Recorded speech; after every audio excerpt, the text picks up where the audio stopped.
آج سے چند روز پہلے جو پاکستان کی انٹرنیشنل باؤنڈری کو بریچ کرنے کا ہندوستان کا انیشیٹو تھا، اس میں آبجیکٹیوز کیا تھے؟ آبجیکٹیوز یہی تھے کہ پاکستان میں موجود دہشت گردوں کے ٹھکانے اکارڈنگ ٹو ہندوستان ان کو اٹیک کیا جائے گا، ساتھ ساتھ پاکستان کو انٹرنیشنلی ایکسپوز کیا جائے گا، ڈپلومیٹیکلی آئسولیٹ کیا جائے گا، آئی ایم ایف سے ان کی فنڈنگ رکوا دی جائے گی، ان کو بلیک لسٹ میں ڈلوا دیا جائے گا ایف اے ٹی ایف کی، اور ساتھ ساتھ ایک انٹرنیشنل کنسنسس ڈیولپ کیا جائے گا کہ پاکستان ایک دہشت گرد ریاست ہے، اور پاکستان کی اسٹیٹ اسی لیے ایکسپوز ہو جائے گی کہ وہ اپنی سوورینٹی تک کو پروٹیکٹ نہیں کر پائیں گے، اور اس کی وجہ یہ ہے کہ ایک اتنی بڑی فوج بارڈر کراس کرے گی، چاہے وہ ایریل روٹ سے ہو یا پھر ڈرونز پھینکنے سے ہو یا پھر میسائل اٹیک سے ہو، اور ہم پروٹیکٹ نہیں کر پائیں گے اپنی سرزمین کو، تو اس کا مطلب یہی ہے کہ یہ سیف ہی نہیں ہے، ان کے پاس وہ کیپیسٹی ہی نہیں ہے that they can hit back at any target invading from their boundaries. ہوتا کیا ہے اس کا بالکل اپوزٹ، پاکستان کی ریاست جس طرح میں نے پہلے کہا دوبارہ سے سانس لینے لگی ہے، جو انٹرنل ڈیوائڈ تھی، ڈسکارڈ تھی، ڈویژن تھی، وہ کسی حد تک سپریس کر دی گئی ہے۔ اس کے ساتھ ساتھ یوم تشکر منائے جانے کے اعلان کیے جا رہے ہیں حکومت کی طرف سے، ملٹری آنرز دی جا رہی ہیں حکومت کی طرف سے، اور یہ کہا جا رہا ہے کہ ہم $400 بلین کی اکانومیز کے کلب میں داخل ہو کے 40th لارجسٹ اکانومی بن چکے ہیں۔ گورنمنٹ یہ کہہ رہی ہے کہ فارن ریزروز ہمارے $10 بلین ہیں، وہ یہ کہہ رہے ہیں کہ 38% کی انفلیشن 2023 میں تھی، ہم اس کو 0.3 پہ لے آئے 25 میں، وچ از کنٹیسٹڈ کیونکہ آئل مارکیٹس میں پرائسز بہت نیچے آئی ہیں اور بہت سے فیکٹرز ہیں، but still they are boosting that they are moving forward. تو پاکستان میں بیٹھے ہوئے انٹلیکچوئلس کو، ایکیڈیمکس کو، سوشل سائنس کے اسٹوڈنٹس کو، اور انڈیا میں بیٹھے ہوئے پروگریسو چند لوگوں کو، انٹلیکچوئلس کو، ہسٹری اور تاریخ پڑھنے والوں کو یہ معلوم تھا کہ پاکستان کی اسٹیٹ کے لیے اس سے بڑی فیور ہو ہی نہیں سکتی that you involve them into a war, because the very statecraft and the nature of the state has been specially built for war not for peace. اور وہی ہوا کہ ایکسپیکٹیشن کیا تھی کہ بالکل تباہ و برباد ہو جائے گی پاکستان کا تشخص، بہت زیادہ ڈنٹ ہو جائے گا، لیکن ہوا اس کا اپوزٹ۔ اس کی وجہ یہ ہے کہ اب آپ نے دوبارہ سے پاکستان کی آئیڈینٹی کرائسس کو سولو کر دیا۔ یہ میں کیوں کہہ رہا ہوں؟ یہ میں اسی لیے کہہ رہا ہوں کہ پاکستان ہمیشہ سے ہم بولتے آئے ہیں، پچھلے کئی سالوں میں ہم نے اس بات پر تنقید بھی کی ہے اور یہ بھی کہا ہے کہ پاکستان کو آئیڈینٹی کی ایک سینس انٹرنلی بنانے کی بہت بڑی نیڈ ہے، ضرورت ہے۔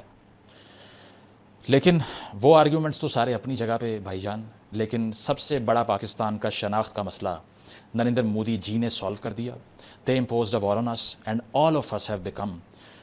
Some what the same Pakistanis the definition that was provided by the state. اس کی وجہ یہ ہے کہ جب آپ انڈینجر کرتے ہیں ایک پاپولیشن کو تو it goes back to its primal fears of survival,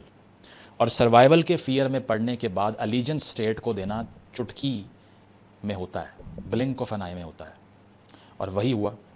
اور اس وقت گیلپ کا سروے کہہ رہا ہے، جو کہ ایک امپارشل سروے کہا جاتا ہے جس کو، ٹھیک ہے آپ اس سے اگری کریں نہ کریں، ہو سکتا ہے میں بھی اگری کروں نہ کروں، لیکن سائٹ کر رہا ہوں کہ 93% رسپونڈنٹس نے اس سروے میں کہا کہ ان کے نظر میں فوج کا جو امیج ہے وہ بہتر ہوا ہے after the India Pakistan conflict. آپ تو کہتے ہی یہ تھے نا کہ پاکستان تو ڈیموکریسی ہے ہی نہیں، مودی صاحب نے کہا تھا آج سے چند سال پہلے کہ سمجھ ہی نہیں آتی وہاں بات کس سے کریں، سینا سے کریں یا وزیر اعظم سے کریں، پرائم منسٹر سے کریں۔ تو آپ کا جو کرٹیسزم تھا، جس چیز پہ کرٹیسزم تھا اسی کو آپ نے امپاور کر دیا، ٹھیک ہے۔ اور اس کے ساتھ ساتھ اگر ریسنٹ ڈیولپمنٹس کی ہم بات کریں تو پاکستان کے اندر تو یہ سب ہو ہی رہا ہے، لیکن مودی صاحب نے آج سے ایک دن پہلے گجرات بھوج میں کھڑے ہو کر کیا بول دیا؟ Live a life of peace, eat bread, otherwise my bullets are always there. کے نوجوانوں کو آگے آنا ہوگا، سکھ چین کی زندگی جیو، روٹی کھاؤ ورنہ میری گولی تو ہے ہی۔ This is the language of a prime minister of a nuclear armed democracy, the biggest democracy in the world۔ وہ کیا کہہ رہا ہے؟ کیا یہ رہا ہے کہ شانتی سے رہو، روٹی کھاؤ ورنہ میری گولی تو ہے ہی، sounding like a felon, a bully۔ چلیں اگر پاکستان سے ایسا بیان جاتا نا، جس طرح بلاول بھٹو صاحب نے بہت سے ایسے بیانات دیے ہیں پہلے جس کو ہم نے تنقید کا نشانہ بنایا۔ ذوالفقار علی بھٹو صاحب نے ایک بار کہا تھا وی will fight 1000 years of war with India، 1000 سال کی جنگ لڑیں گے ہندوستان کے ساتھ۔ تو میں نے کہا کیا جنگوازم ہے بھائی، یہ اپنے بچوں کے پیٹ بھرو یا ہیومن ڈیولپمنٹ کی بات کرو، کم کرو اس ٹیمپریچر کو۔ اب یہ بیان آیا بارڈر کے اس پار سے کہ روٹی کھاؤ چپ کر کے، ادروائز میری گولیاں تو ہیں ہی نا۔ تو ایک جو کنٹراسٹ تھا نا پاکستان کی اور انڈیا کی اسٹیٹ کرافٹ کی نیچر میں، وہ بالکل ڈائلیوٹ ہوتا ہوا دکھائی دیتا ہے آپ کو۔ یہ اندازہ لگائیے کہ یہ ایک پرائم منسٹر جو کہ who is supposed to be a responsible man, just because آج سے چند مہینے بعد بہار میں الیکشن آ رہا ہے جہاں پہ تیجسوی یادو صاحب بہت پاپولر ہیں، جو کہ آپ کو معلوم ہے لالو پرساد یادو صاحب کے بیٹے ہیں، ٹھیک ہے، اور ان کے اگینسٹ نیشنل ڈیموکریٹک الائنس جو مودی صاحب کی ہے، کیونکہ اس بار اتنے ووٹ نہیں ملے، اس بار جب یہ کہا کہ پاکستان سے آپ کو میں بچا لوں گا مجھے ووٹ دے دو، تو اتنے انڈین کنونس نہیں ہوئے، تو اسی لیے الائنس بنانی پڑ گئی 10 سال کے بعد بی جے پی کو۔ اب بہار کے الیکشن آ رہے ہیں اور دوسری الیکٹورل وکٹریز کو انشور کرنا ہے، اسی لیے اگلے چند دنوں میں آپ دیکھیے گا منہ سے ایسی فائرنگ ہوگی نا، یہ کر دیں گے وہ کر دیں گے، آگ لگا دیں گے جلا دیں گے، کوئی سوال نہیں کرے گا، ٹھیک ہے۔ ہمارے یہاں پرائم منسٹر کچھ کہے، اسٹیبلشمنٹ کچھ کہے، ہم تنقید کرتے ہیں، اگر آپ وہاں بیٹھ کر اس کو دیکھ رہے ہیں تو آپ کے پاس بھی یہی ذمہ داری ہے کہ آپ کریں۔ تو جناب یہ بیان دیے جاتے ہیں وداؤٹ کنسیڈرنگ کہ پاکستان کی جو آئیڈینٹی ہے ان اٹس بیسز وہ ہے ہی یہ کہ we are somebody other than India. Hindustan کی تو 7,000 سال کی ایک تاریخ، وہ کہتے ہیں کہ انڈس ویلی سویلائزیشن سے ہم ڈرا کرتے ہیں اپنی آئیڈینٹی کو، اسی لیے ملٹیپل نیشنز وہاں ہونے کے باوجود they feel the Indianness as a cohesive binding glue. But ہمارے یہاں تو بائنڈنگ گلو کا مسئلہ پڑ گیا جب پاکستان بنا، تو ہمیں یہ بتایا گیا کہ جناب آپ ہر وہ چیز ہیں جو انڈیا نہیں ہے، اور انڈیا ہر وہ چیز ہے جو آپ نہیں ہیں۔ حسین حقانی صاحب جو کہ میں سمجھتا ہوں پولیٹیشین جس طرح کے ہیں، آپ کو اس سے اختلاف ہو نہ ہو مجھے نہیں پتہ، ڈپلومیٹ وہ جیسے بھی ہوں لیکن ایکڈیمک بہت اچھے ہیں، صحیح۔ ان کی اگر 2-3 کتابیں مودی صاحب پڑھ لیتے شاید تو ان کو یہ سب کرنا ہی نہ پڑتا، پھر ان کو پتہ ہوتا کہ اگر پاکستان کو نقصان پہنچانا ہے تو اس کو اوائڈ کرو، ٹھیک ہے، because a person with a gun in its hand would love to indulge itself in war and you have given it that, precisely that۔ Joe Biden کے دور میں پاکستان کے وزیر اعظم کو ایک کال نہیں آئی، اگنور کیا گیا امریکہ کی نیشنل سیکیورٹی پالیسی میں پاکستان کو،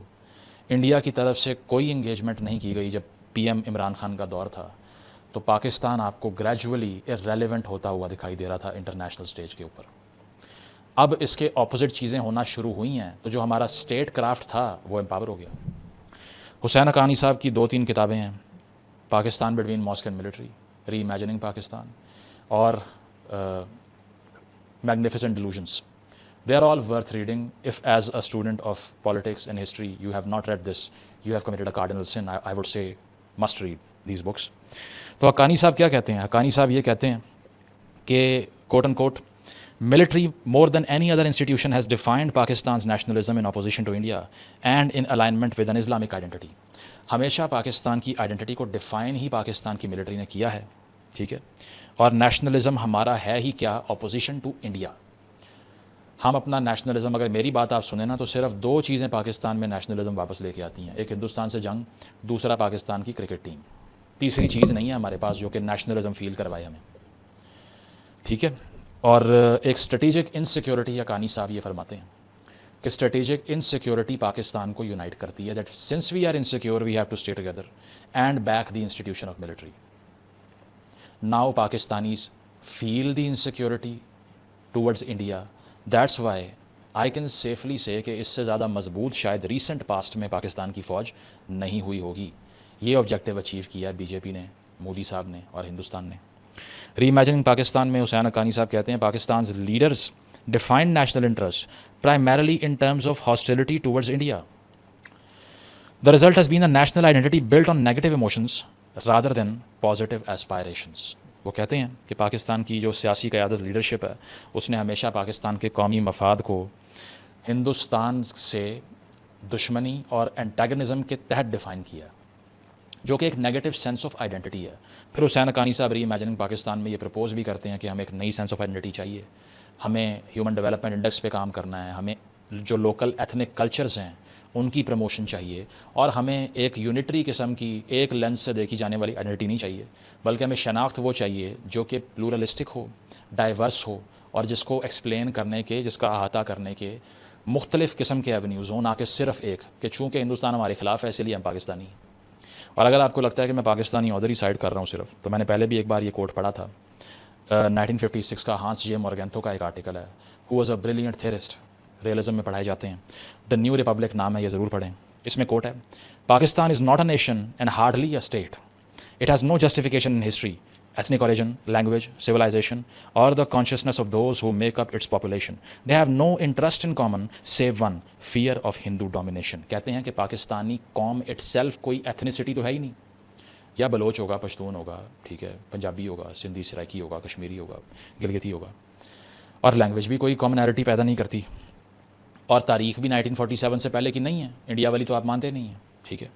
تو بچا کیا؟ وہ کہتا ہے کہ صرف ایک چیز ہے جو پاکستانیوں میں کامن بائنڈنگ گلو یعنی کہ یونائٹنگ فورس کا کردار ادا کرتی ہے. وہ کیا ہے؟ فیئر آف ہندو ڈومینیشن, کہ کہیں ہندوز ڈومینیٹ نہ کر دیں. اب یہ سویئر تنقید ہے پاکستان کے اسٹیٹ کرافٹ پہ, جو میں نے کھل کے بولی ہے پاکستان کے ہر شہر میں جا کے, ٹھیک ہے. تو آگے کہتا ہے it is to their fear and to nothing else that Pakistan owes it's